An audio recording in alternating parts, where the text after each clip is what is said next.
Apakah benar Singapura akan keok karena kebijakan Presiden Prabowo? Ataukah ini hanya narasi yang memanfaatkan euforia politik untuk menciptakan sensasi? Mari kita telusuri fakta-faktanya dengan kepala dingin dan logika yang jernih. Krisis energi global adalah tantangan nyata, tetapi menyalahkan satu pihak atau menciptakan narasi yang provokatif hanya akan mengalihkan perhatian dari solusi yang sebenarnya dibutuhkan.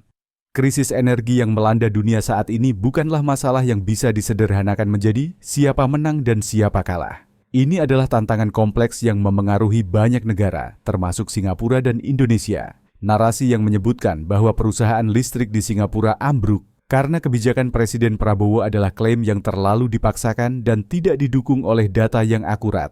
Faktanya, krisis energi global saat ini dipicu oleh kombinasi faktor-faktor yang saling terkait, dan menyalahkan satu pihak hanya akan mengaburkan akar masalah yang sebenarnya. Pertama, mari kita lihat akar masalah krisis energi global. Setelah pembatasan COVID-19 dilonggarkan, permintaan energi melonjak tajam di seluruh dunia. Pemulihan ekonomi pasca pandemi menyebabkan industri dan rumah tangga kembali beroperasi dengan kapasitas penuh, sehingga kebutuhan akan energi meningkat secara signifikan.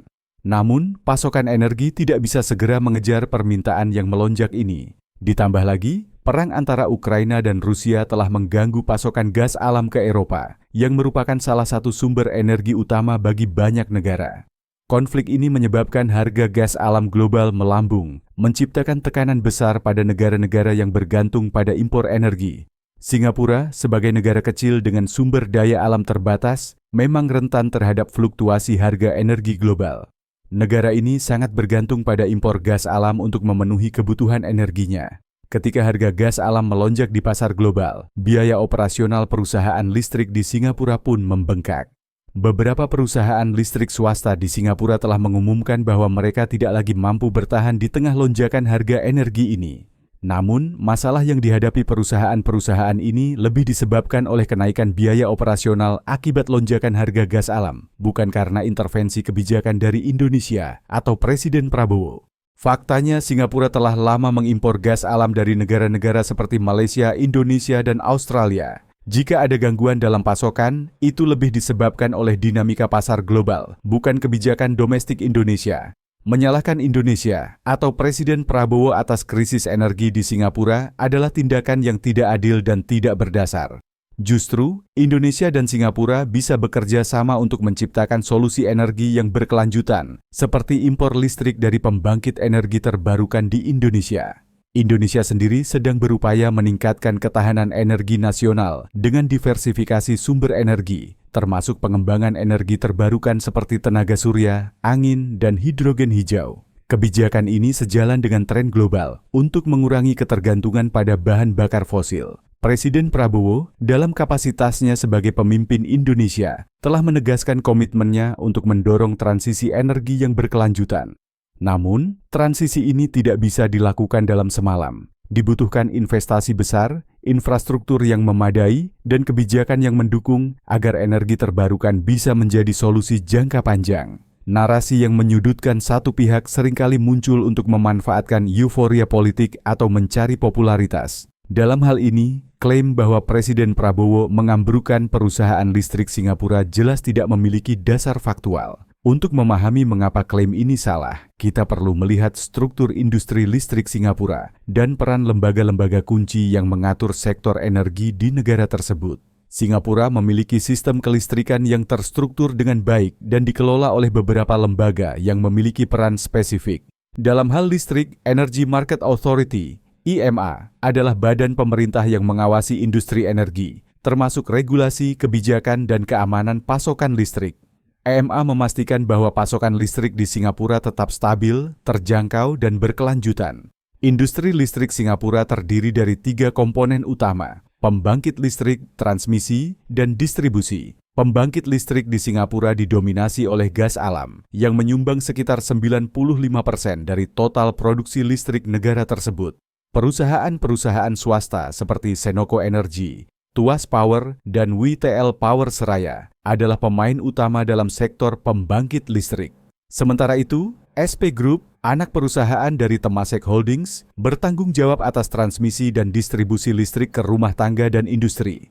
Ketika harga gas alam global melonjak, biaya operasional perusahaan-perusahaan listrik, terutama retailer listrik, meningkat secara signifikan. Gas alam merupakan sumber energi utama untuk pembangkit listrik di Singapura, menyumbang sekitar 95% dari bauran energi negara tersebut. Lonjakan harga gas alam global yang dipicu oleh pemulihan ekonomi pasca pandemi, ketegangan geopolitik seperti perang Rusia-Ukraina, dan gangguan rantai pasokan, menyebabkan tekanan finansial yang besar pada perusahaan listrik. Beberapa retailer listrik seperti iSwitch dan Oham Energy mengalami kesulitan keuangan dan memutuskan untuk keluar dari bisnis kelistrikan karena ketidakmampuan mereka menyerap kenaikan biaya operasional yang tinggi. Namun, perusahaan pembangkit listrik Gencos seperti Senoko Energy dan Tuas Power tetap beroperasi meskipun menghadapi tekanan finansial berkat kontrak jangka panjang dan dukungan pemerintah.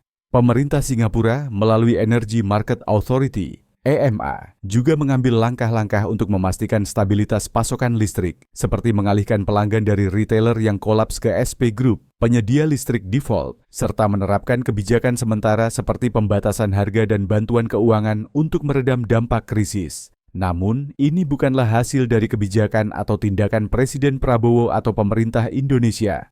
Lonjakan harga gas alam adalah fenomena global yang dipicu oleh pemulihan ekonomi pasca pandemi dan ketegangan geopolitik, terutama perang di Ukraina.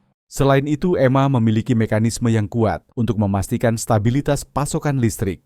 Ketika perusahaan listrik swasta menghadapi kesulitan, EMA dapat mengambil langkah-langkah untuk memastikan bahwa pasokan listrik tidak terganggu. Misalnya, EMA dapat mengalihkan pelanggan dari perusahaan yang kolaps ke penyedia listrik utama yang masih beroperasi. Hal ini menunjukkan bahwa sistem kelistrikan Singapura dirancang untuk menghadapi tantangan dan fluktuasi pasar. Klaim bahwa Presiden Prabowo atau kebijakan Indonesia menyebabkan perusahaan listrik Singapura ambruk adalah tidak berdasar dan mengabaikan kompleksitas industri energi global.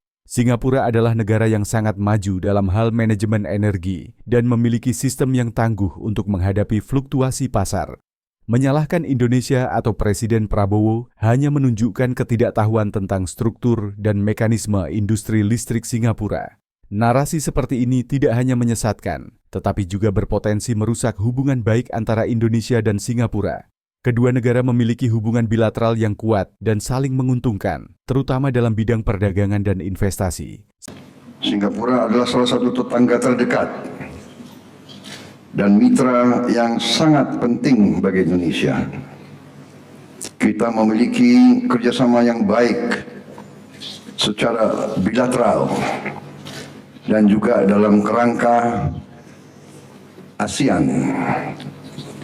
Kita memiliki pandangan yang sejalan dalam banyak isu, khususnya untuk memastikan perdamaian, stabilitas, dan kemakmuran di kawasan. Menyebarkan klaim yang tidak berdasar hanya akan menciptakan ketegangan yang tidak perlu dan mengalihkan perhatian dari solusi nyata yang dibutuhkan untuk menghadapi krisis energi global. Alih-alih menyalahkan satu pihak, mari kita fokus pada kerjasama dan inovasi untuk membangun sistem energi yang lebih berkelanjutan dan tangguh.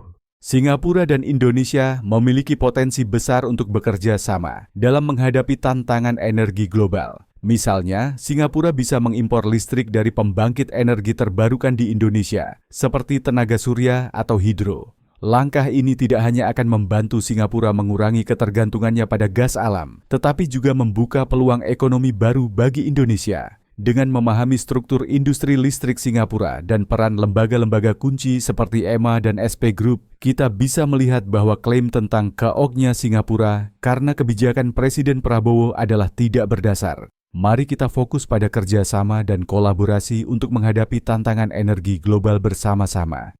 Alih-alih menyebarkan klaim yang tidak berdasar, mari kita fokus pada upaya nyata untuk membangun sistem energi yang lebih tangguh dan berkelanjutan.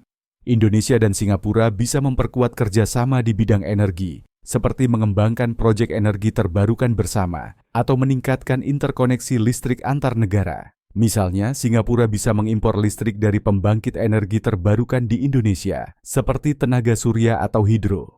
Langkah ini tidak hanya akan membantu Singapura mengurangi ketergantungannya pada gas alam, tetapi juga membuka peluang ekonomi baru bagi Indonesia. Selain kerjasama regional, kedua negara perlu mempercepat transisi menuju energi terbarukan. Singapura telah berkomitmen untuk meningkatkan penggunaan energi bersih. Tetapi tantangannya adalah bagaimana memastikan transisi ini tidak mengganggu stabilitas pasokan listrik saat ini. Sementara itu, Indonesia memiliki potensi besar untuk mengembangkan energi terbarukan, seperti tenaga surya, angin, dan panas bumi. Dengan investasi yang tepat, Indonesia bisa menjadi pemain kunci dalam transisi energi global. Efisiensi energi juga menjadi faktor kunci dalam menghadapi krisis ini.